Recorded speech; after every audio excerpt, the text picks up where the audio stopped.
I see two fundamental issues whenever I'm analyzing a client's business on why they have bad show rates. So the first one is that they simply can't show up to the call. And the second one is that they do not want to, okay? They don't want to show up to the call. So let's start with can't. This one's really obvious, but you would be surprised how many times I see my clients having this issue in the first place.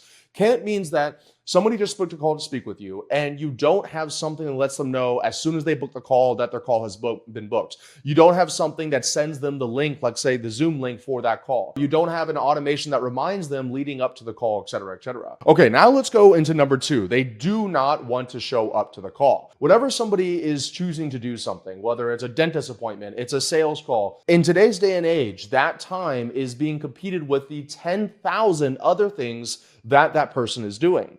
And especially if you're serving, let's say, somebody who is making a little bit more money, which a lot of my clients typically try to serve the higher end of marketplaces, well, they're making a little bit more money probably because they're working kind of hard and they probably already don't have a lot of time. And so it's not uncommon for this person to say, oh my God, somebody just quit today, or I had this other fire I had to put out. And so I'm viewing this thing as more important than that original call that we had scheduled together. So what your job is to do is to make sure that that reason why they get on the call with you is so important that they literally would let their puppy drown if they had to. Okay, I'm obviously exaggerating here a little bit, but they would literally give up almost anything else to make sure that they're on the call with you. So how do we make that kind of loyalty? How do we get it so that these people are literally so eager and excited to get on the call with you that they have to show up? Well, there's a few things, right? Number one is going to be trust.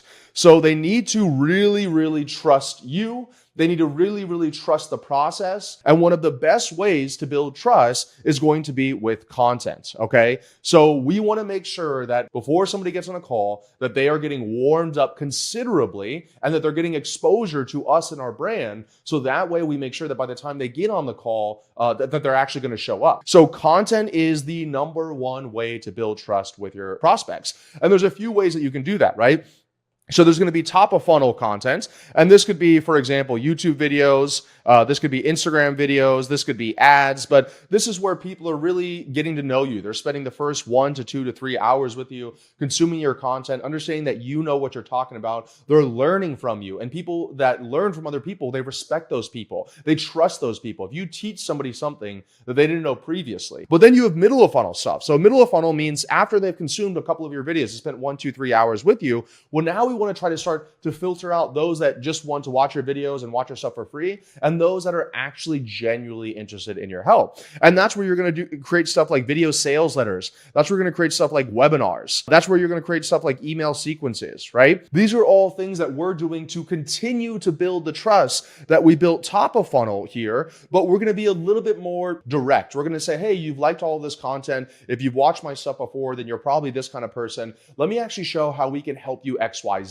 And we're going to go deep into pain points and desires and painting a picture and building social proof and credibility. Most of the people that watch this channel are going to know what a video sales letter and a webinar is. And if you don't, I have a really great video on my channel on how to write a 7-figure video sales letter, but this is just additional content. They're still getting to know us even better. And finally, we have bottom of funnel content. And this is what I typically see post booking. So this is after somebody books a call to speak with you. What kind of content are we sending there? I almost always love some kind of, I call it an authority asset. But this is something that we have after somebody books a call to speak with us that typically isn't going to be seen anywhere else. It's not going to be top of funnel. It's not going to be middle of funnel. It's some special content or piece of like, let's say we use Google Documents all the time that somebody can consume on their own time before they get on a call. And for me, I have a 32-page document that I send people. And you tell me this, if somebody watches, let's say 4 YouTube videos, a full 10-minute video sales letter, and reads 32 pages of a document, do you think that they might trust me at that point?